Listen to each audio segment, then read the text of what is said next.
ಆದರೆ ಇವತ್ತು ಸಿನಿಮಾ ಬಗ್ಗೆ ಏನು ಹೇಳಲ್ಲ. ಆದರೆ ಯಾಕೆ ಎಲ್ಲೂ ಪ್ರೆಸ್ ಮೀಟ್ಗಳು ಸಿಗಲಿಲ್ಲ, ನಾವು ಮಾತಾಡೋಕೆ ಆಗಲಿಲ್ಲ. ಆದರೆ ಕೆಲವು ಕ್ಲಾರಿಫಿಕೇಶನ್ ಕೊಟ್ಬಿಡ್ತೀವಿ. ಅದಕ್ಕೆ ಈಗ ರಾಮಮೂರ್ತಿ ಸರ್ ಇಲ್ಲೇ ಇದ್ದಾರೆ. ಯಾಕಂದರೆ ಕೆಲವ್ರು ಹೇಳಿದ್ರು ಕತೆ ನಾನು ಮಾಡಿಸ್ದೆ, ಟೈಟಲ್ ನಾನು ಕೊಟ್ಟೆ. ಅಯ್ಯೋ ತಗಡೆ, ನಿನಗೆ ರಾಬರ್ಟ್ ಕತೆ ಕೊಟ್ಟಿದ್ದೆ ನಾವು. ಈಗ ಯಾಕಂದ್ರೆ ಕೊಟ್ಟಿದ್ದು ಮಾಡಿದ್ದು ಹೇಳ್ಬಾರ್ದು ಭಗವಂತ. ಯಾಕಂದ್ರೆ ಇದೇ ಸಲಿ ಇದೇ ತರ ಒಂದ್ ಕಡೆಗೆ ಸಿಗಾಕೊಂಡು ಬಾಯಿಂದ ಏಳಿಸ್ಕೊಂಡು ಬುದ್ಧಿ ಕಲ್ತಿಲ್ಲ ಅಂದ್ರೆ ನಾವ್ ಏನ್ ಹೇಳೋಣ? ಈಗ ಈ ಕತೆ ಇಂಥ ಒಳ್ಳೆ ಕತೆ ಯಾಕಪ್ಪ ಬಿಟ್ಟೆ ನೀನು? ನೀನ್ ಮಾಡಿಸ್ತಿರ್ತಾನೆ. ಇಂಥ ಒಳ್ಳೆ ಕತೆ ಯಾಕೆ ಬಿಟ್ಟೆ ನೀನು?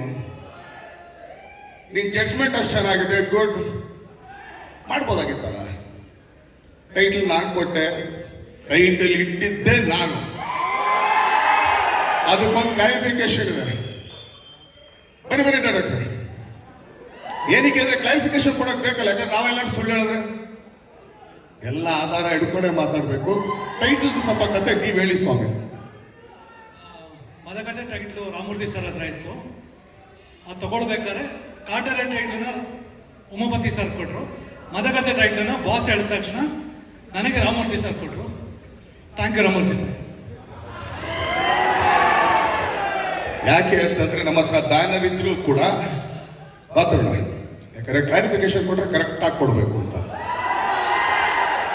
ಆ ಟೈಟ್ಲು ಎಲ್ಲಿ ರಿಜಿಸ್ಟರ್ ಮಾಡ್ಸಕ್ ಹೇಳಿದ್ದೀನ? ಫಸ್ಟ್ ನಮ್ಮ ಬ್ಯಾನರ್ನಲ್ಲಿ ರಿಜಿಸ್ಟರ್ ಮಾಡ್ಸಕ್ಕೆ ಹೇಳಿದ್ರಿ. ಬಟ್ ನನ್ನ ಬ್ಯಾನರ್ನಲ್ಲಿ ಇರಲಿಲ್ಲ ಜಾಗ ಅಂತ ನಾನು ಹೇಳ್ತಿದ್ದಂಗೆ ಆಯ್ತು, ಅಲ್ಲೂ ನಮ್ಮ ಬ್ಯಾನರ್ ಇದ್ದಂಗಿದೆ, ರಿಜಿಸ್ಟರ್ ಮಾಡಿಸು ಅಂತ ಅಲ್ಲೇ ಹೇಳಿಟ್ಟಿದ್ದು. ಟೈಟ್ಲ್ ಕೊಟ್ಟಿದ್ದೀವಿ.